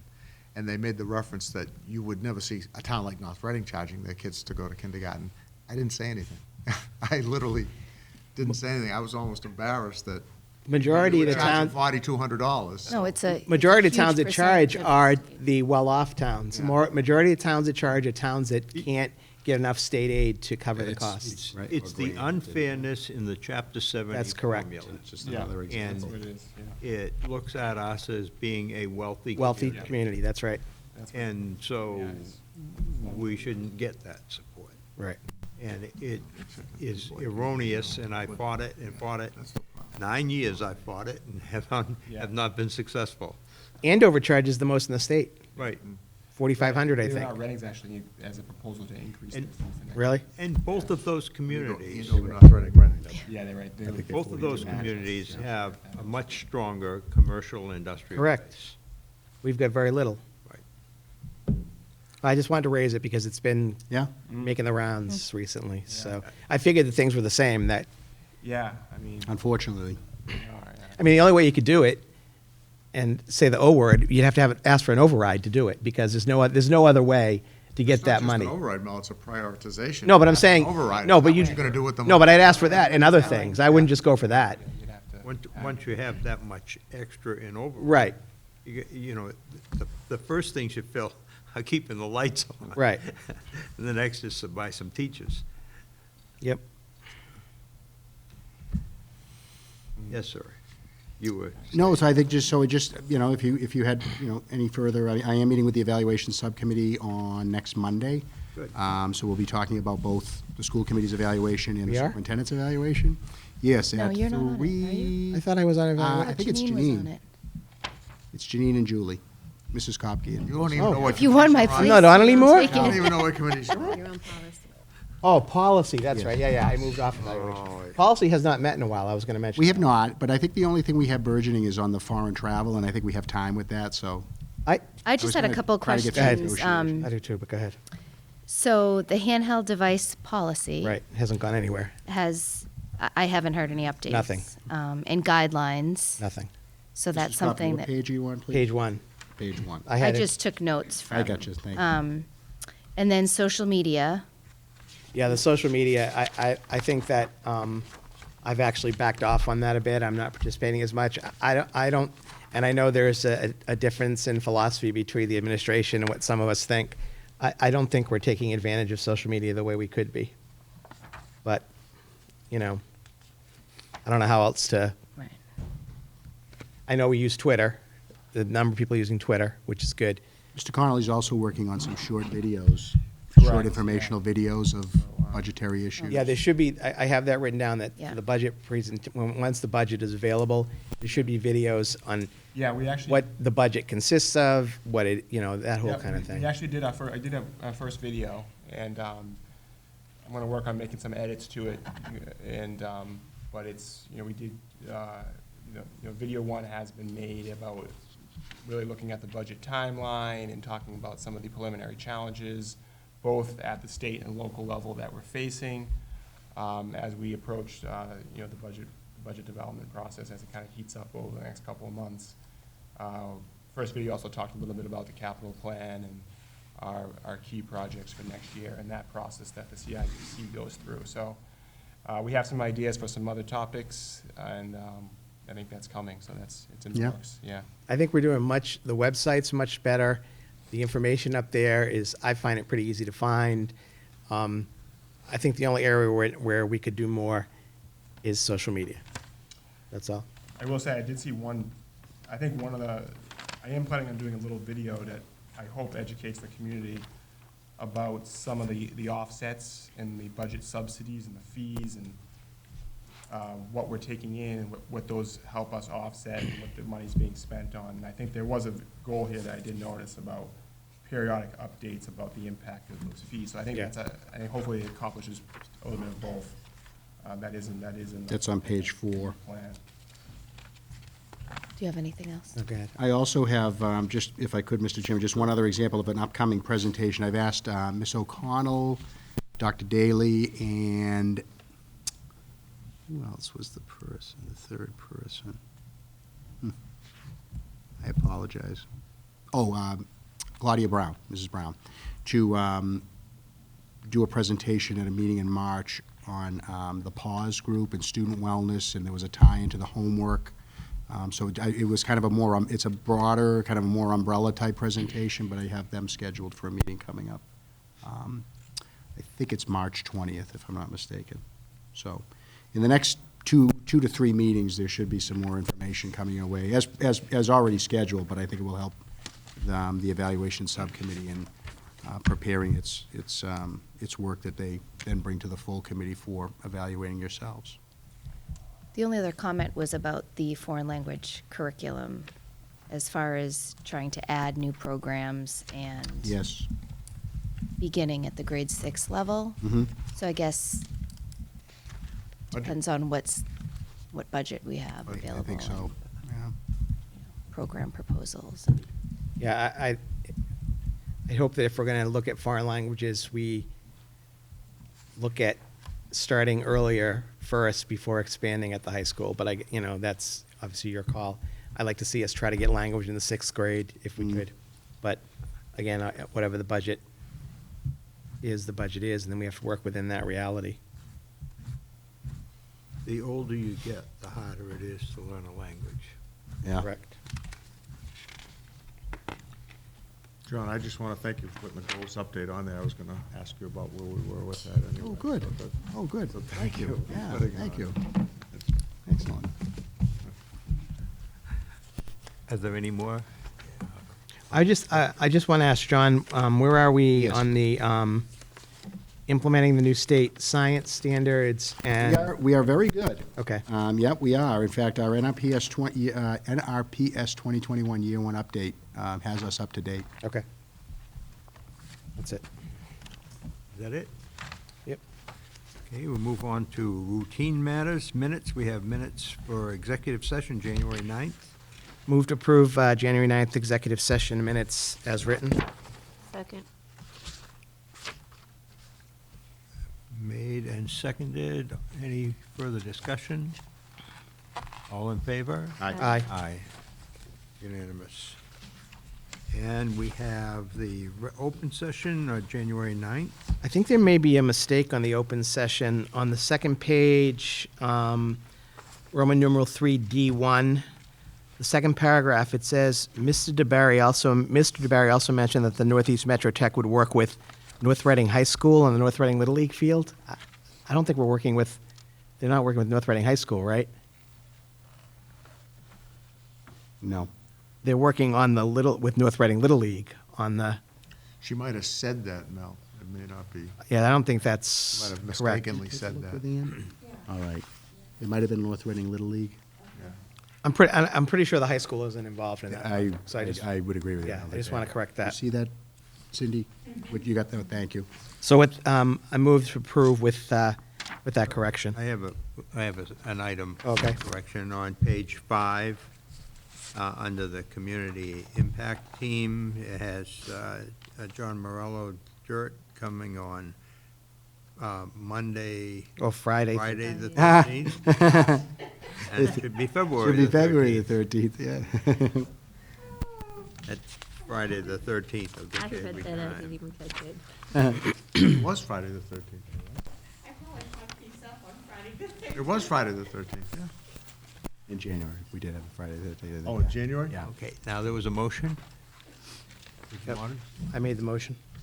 Second. Made and seconded. Any further comments? Hearing none. All in favor? Aye. All opposed? Unanimous.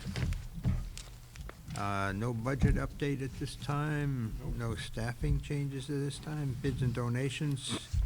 We have a donation from the North Reading High School Parents Association. Is there a motion?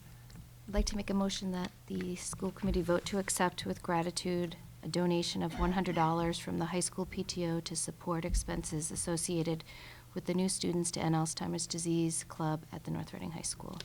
Second. Made and seconded, all in favor? Aye. Aye, unanimous. And there's an in-kind donation from Anonymous. And we have a motion? I'd like to make a motion that the North Reading School Committee vote to accept with gratitude an anonymous donation of costume materials valued at $551 for the fall 2016 musical Oliver at the high school. Second. Made and seconded, all in favor? Aye. Aye, unanimous.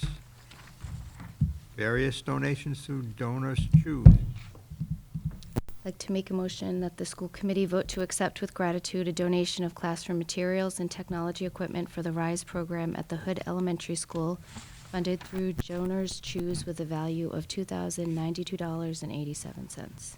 Second. Made and seconded, all in favor? Aye. Aye, Unanimous.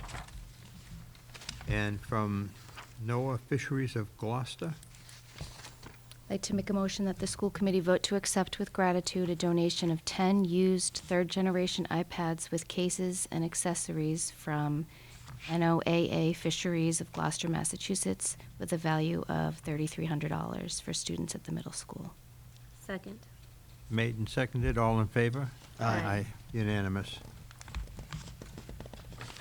It's pretty Thank you all for that.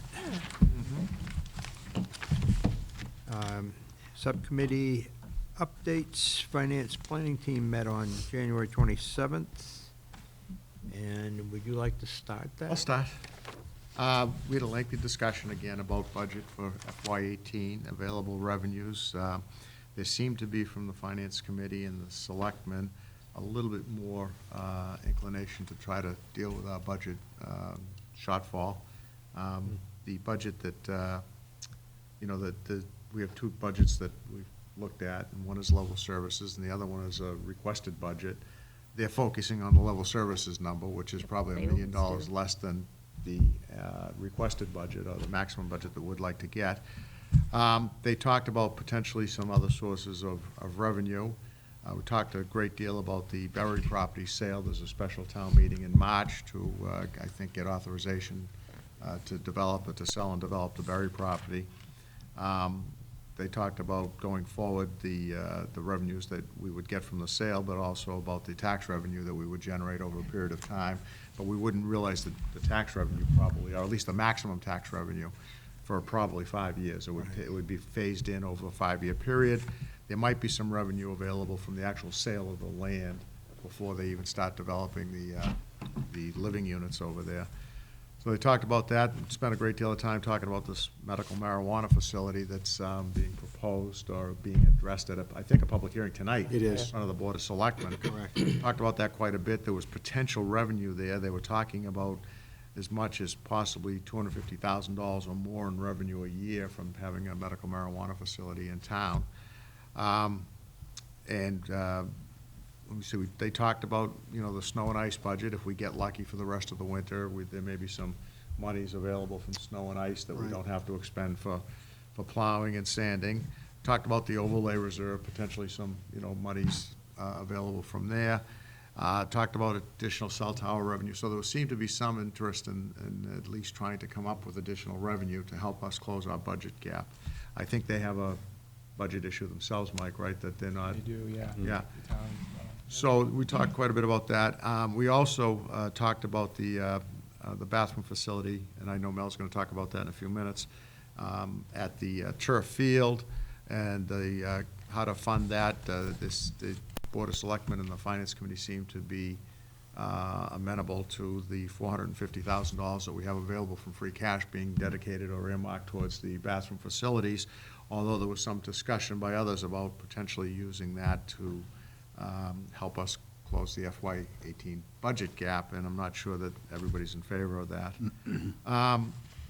One of the big things that we talked about, and Cliff and I followed up with John at a meeting last week, was the dramatic increase in healthcare costs, health insurance costs. It was projected, I think the numbers that they were using for these projected revenue figures and budget figures was about a 7.5% increase. We found out at the meeting that it was up to 10.5%, and then subsequent to that, I think they said it's gone to 13.5%. Each percent is equal to about $50,000. So you're talking about a $650,000 increase in health insurance. Over what was in the It's already factored in. So we met with the insurance consultants last week. They're going out and trying to get quotes on the market to see where we stand. I think there's going to be probably some negotiations with the unions to try to perhaps alter the health plans that we have in order to close the gap. So Is that similar to like what we did, was it last year? yes, it's just, yeah, exactly what we did last year, but I think that looking at maybe even going a little bit further this year. I guess, let me see, 500,000. Yeah, they're going out with RFPs on the market for bids on health insurance, looking at plan design and secondary options and things like that. So that was the gist of the meeting. I'm not sure. And I believe, on that point, if I Could, Sure. Mr. Chairman, I think they were looking at RFPs going out midweek last week, with like around the 20th or so to have proposals back, and there's another Insurance Advisory Committee meeting for February 27th at 4. Right, that's right, February 27th. at 4 One other o'clock. thing they talked about at the selectmen's meeting was looking at implementing, I think it's chapters or statute 21 Yeah, and 23 of state law. through 23, yeah. Which is related to, it gives the town a little more flexibility in terms of what they can do with the insurance plan. I think they were thinking of doing that, have that available to them regardless of whether they're going to implement it or not. Well, the because- first approach is to try to negotiate Right. with the unions, but if you can't. Well, the first approach is what we get back from the bids. Right, If the from the bids are, RFPs, right. yeah. But obviously you want to try to negotiate with the unions, but if you can't, then we can revert back to. The consultant was not very optimistic that we were going to get anything good back on the RFP. The sense that I get from comments on the list, the MASC listserv is also that we're not alone Right. in looking at a 10 to 13% increase in healthcare costs this And year. this applies across the board. You not only have to consider it for the employees, but for the retirees as well. Right. It's an issue for both. Right. And for retirees, it makes it more difficult because they're on a 50-50 basis versus the 70-30. Apparently not, Mel. In North Reading, they tell me it's 70-30. I thought it was 50-50. It's 50-50, I know, in Burlington and other communities, but they say it's 70-30. 50-50 if you're on if you're Medicare, Medicare eligible yeah. only, otherwise. Oh, really? it's the 70-30 Wow. split. Yeah. Yeah, that came out in the meeting. Yeah. That's this pretty last week. generous. Because I raised it, and they said, no, it's 70-30. Wow. If those that don't qualify, which the vast majority would qualify for that when they hit age 65. Well, when they're Yeah. 65, but a lot Right. of teachers retire at 57, 58, 59 Right. years old, so Right. you've got that 6, 7 7, year 8 years gap. window, yeah. Yeah. I made sure that the consultant that we have is aware of the plan that my wife and I have, which is a Medicare Advantage plan, and we pay zero over the Medicare supply. So it's basically free insurance. And it has very reasonable co-pays, and drugs are included. The meds that we're on are zero cost for mail-in. And he pointed out that, that's always available to our retirees. I think it's important that our retirees that are on Medicare are aware of that plan. We happen to be, Middlesex County happens to be in a very, very good position, much better than other parts of the country, for taking advantage of the Medicare Advantage plans because of the number of facilities that are readily available. And we ended up by changing over from my company's full plan to this Medicare Advantage plan and didn't change a single doctor. So it was very. Can you get free medical marijuana under that? I would not try that, so I don't know. I haven't tried it. I was just checking. The upshot of it is that the finance planning team meeting came up with the same thing that we always have at this time of year.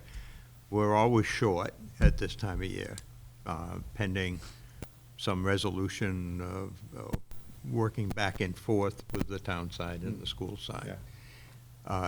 But this year is, in my 9 years, I have never seen anything quite like this. This is a ×3 difference that over what we've seen in the past at this time of year. So it's a little harder to chip away at the deficit. Which is a wee bit, a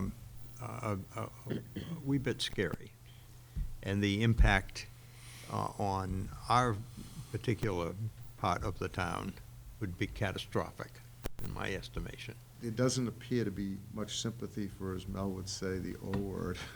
I would still, I'd still argue strongly that there's a potential case for an override. And I know the selectmen probably don't want to hear it, neither does the finance committee. But if we're going to be challenged to the extent that we may be challenged with this budget, we're going to be in pretty tough shape if there's no more revenue discovered.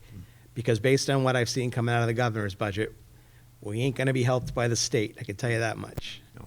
So, What are they saying? Even the increase the governor's talking about is less. than- $20 per student. $20 Last year, we got 55. Right, Yeah. so. And almost always, About 50,000. governor's budget comes out at least a minimum of 25. And it Yeah, kind this of is the works lowest its way I've up. seen in- This is the lowest, I yeah.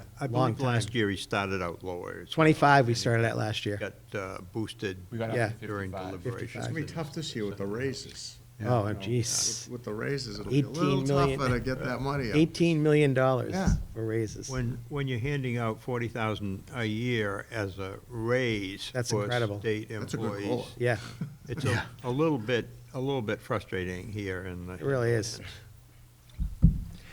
All right, moving on to Secondary School Building Committee. I wasn't at the beginning of that. The only thing I'd add is that we are, as John said earlier, trying to resolve the outstanding issues. Right. Hopefully, So I didn't miss I'm not anything. real optimistic, but they're gonna try to get the drainage done in February, right, John? April. April vacation. April. They're gonna try to do the entire job during the April vacation. That is probably optimistic. I agree. Oh, way over. We're still waiting for the spring to finish the landscaping, and we're trying to resolve the issues of paving after we finish the drainage. I think John's still dealing with some training issues I am. on audio Yeah, I equipment. think the three you just mentioned are probably the three bigger Yeah. outstanding issues, but yes, there are still some. And that we are also working with and negotiating with PMA, Doran Whittier and Gilbane to begin the process for the closing out of the project. So we've had several meetings and trying to come to terms. with I'd them. say that. They're progressing well. That's moving in a positive Yeah. direction. Yeah. And hopefully, you guys will have a meeting or two more, and Yeah. that'll be signed, sealed, and delivered. And even, potential drop dead, get out of here date for them, that we were working on that. We are getting close. It's getting Right. worked out. It's been a little bit of a snail's pace trying to get there, but, Closeouts are always slow. yeah. Next on our agenda is the Athletic Facilities Committee. Mr. Uh, Webster? At our last meeting on the 31st of January, the committee voted to move to the next step of design for what I think is the most cost-effective and cost-efficient proposal that we received from CBI Engineering. What we're hoping is that we could come in with something that's in the $500,000 range for a restroom only, maybe a little more. And a secondary goal is to have a concrete pad constructed that could serve as the foundation for a future concession stand. The goal is to have that. I'm hoping to have another athletic facilities committee meeting prior to Town meeting? I don't know if that's going to be possible based on the public hearing for the special town meeting is March 6th. We want to get the next phase of drawings and more detailed cost estimates by March 2nd or 3rd, so selectmen and everybody else can review those before the March 6th public hearing. This is going to be a tough road to hoe to get this moved forward. There's not a lot of appetite for it on the Finance Committee. I know that there's mixed opinions on the Board of Selectmen. I feel it's critical we get this done. There was some desire to delay this. We spent almost $30,000 with this engineering firm, and I thought it would have been irresponsible to have spent all that money and not move forward with some sort of plan at this I thought time. the presentation we saw the other I night did was pretty too. good. Right. It was pretty concise. We had focused in on one plan. And I think It's- the cost of that plan, as Mel suggested, was the most economical way to do this at this time, and to wait is just gonna cost more money. What we're looking at is about a 625 square foot restroom project. It'll have all the utilities will be laid in for a future concession stand. The thing that we're going to have to do in both the school and the town, we're going to have to work with groups on how can we have a temporary concession stand there? What can we do? Can they put up a tent? What can they sell? What can't they sell? But at this time, I think it was irresponsible for us to push forward with a $800,000 or $900,000 project for the whole thing, because the town, the money's just not there. And the plan would either be, as Jerry mentioned earlier, there's $450,000 in free cash available that could go to this plan. That's what the intention of that money has been. Now there's been some discussion about using it for the budget, operating budget, which I don't know what the appetite is for that. If that money leaves, then we'd have to bond the whole thing. But either way, I hope this is on the warrant. I hope it's not passed over. I hope we come up with enough details in time. And they're going to ask, I guess, me as chairman of the Athletic Facilities Committee to present it at the Town meeting. town meeting, yeah. Yeah, I mean, when this committee was formed, it was really, Mel's intention in putting this committee together was to do the lower Right. fields, to do the sod and the irrigation, and Right. the equipment for the lower fields. And we got basically entrusted with making. Well, the town administrator felt that we were the Yeah. closest to it, and it made Yeah. sense for us to proceed with that project, so. We have to do it. I mean, it's got to be done. If it's not done now, it's got to be done. Right, and it would be, part of this is demolishing the current, there's no saving that existing concession stand. I agree. You'd have to put a foundation under that to make it usable. It's not usable, and. You would We're gonna use that destroy same it in site. the Exactly. process. We're going to use the Exactly. same That site. area is where. That's where it would be, yes. That's where we're going to use the, yeah. Yeah. The one other thing I will mention is we really need to get moving on raising funds for we're still behind on raising funds for the field project. So I have that as an agenda item for tomorrow's Okay. athletic Athletic subcommittee subcommittee, meeting. good, okay, good. I think All some right, of the yes, folks good. on that Yeah. on the subcommittee of the Right. athletic subcommittee are eager to talk about some fundraising plans. We've got some so- fundraising things that Yeah. I've been a little delinquent on getting together. But there's two areas. We still need to replenish the revolving fund, the user fee revolving fund. And unless we get people donate equipment, we don't have any equipment for the new field. We don't have soccer goals, we don't have anything for the, Dugout enclosures. the softball field, we might have to go a season without grandstands. We don't have a scoreboard. There's definitely not going to be a scoreboard, I can tell you, this spring at the softball field. But people know how to keep score without a scoreboard, so I'm not worried about that. So no next meeting scheduled yet. There may be one before March 6th, but at this point, we're on hold. Okay. Subcommittee schedule.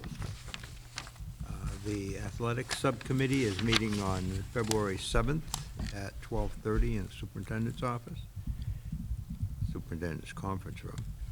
The evaluation subcommittee is meeting on February 13th at 3 p.m. in the superintendent's conference room. Finance planning team is meeting on February 16th in the superintendent's conference room.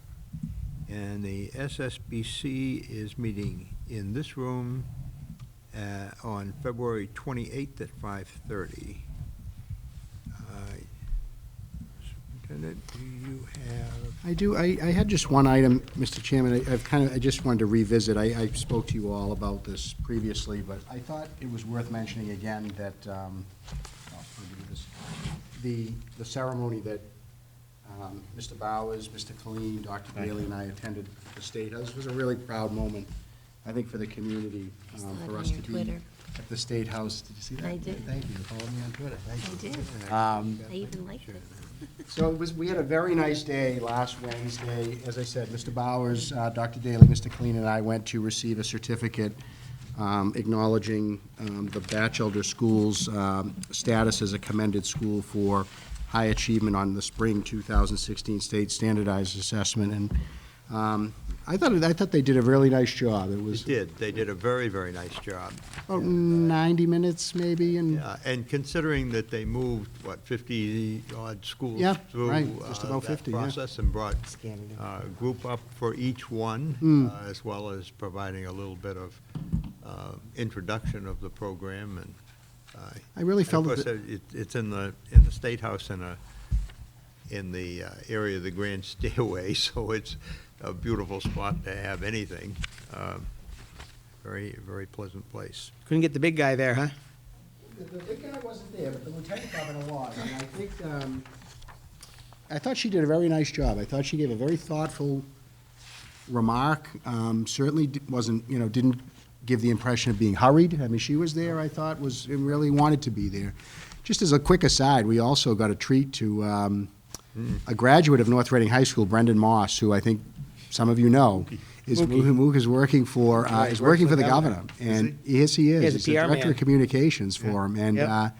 he took us through the governor's office and out onto the front balcony of the State House for a few minutes, and it was really nice. And he came and saw, he's a Batch Elder student, and it was really nice. It was a nice treat for us that went. But it was a really nice thing for, I think, certainly it was a nice thing for the Batch Elder School, and I'm, again, want to publicly acknowledge, my appreciation and pride in the work that goes on in all of our schools. Nice And, picture, too, very nice. yeah, it was really nice. The gentleman on the left, I'm sorry, I don't know his name, but he was an aide for Senator Tarr. And he also presented a certificate to the group. So Mr. Colleen does have both on Both display. the big certificate and the smaller Yeah. certificate. So it was a Who's that in the next name? Is that Pizer? James Pizer, the Secretary of Education, Yeah. spoke. The gentleman not in the photo, he was at the podium, was the Commissioner of Education, Mitchell Chester. He he gave a remark and introduced each community, and then the Lieutenant Governor is the one presenting the. It's not Kathy Willis. Yeah. She reminds me of Kathy Willis. Yeah, she does. But it was a nice morning. You so. expected the big guy to be there? Why would Trump be at the? No comment. How would he be at the? No comment, Mr. Chairman. Thank you. Okay, no comments from Mr. Webster. This is a very Unusual. unusual Exactly. moment. We should savor it. Future business, so we have a regular meeting, February 27th, here at 6:30, March 6th, at 6:30, and our preliminary budget presentation will be at that. March 13th at 6:30, town meeting, pre-meeting in the superintendent's conference room. March 13th at 7 in town meeting, and in the Performing Arts Center. And March 23rd, 3:30, fiscal year 2018 budget workshop in the superintendent's conference room. March 27th at 6:30, our regular meeting at the Hood School. And April 10th at 6:30, fiscal year 2018 budget public hearing. Mr. Chairman. Yes, sir. Sorry, before you, just for all of your information, we are anticipating having a preliminary budget book for you at the February 27th meeting. So you'll have that in advance of the March 6th preliminary budget presentation. We'll have 2 weeks to study. We'll have a whole week to study. Is there a motion to adjourn? Motion to adjourn. So moved. All in Second. favor? Aye. Unanimous. She's taken over as chairman already.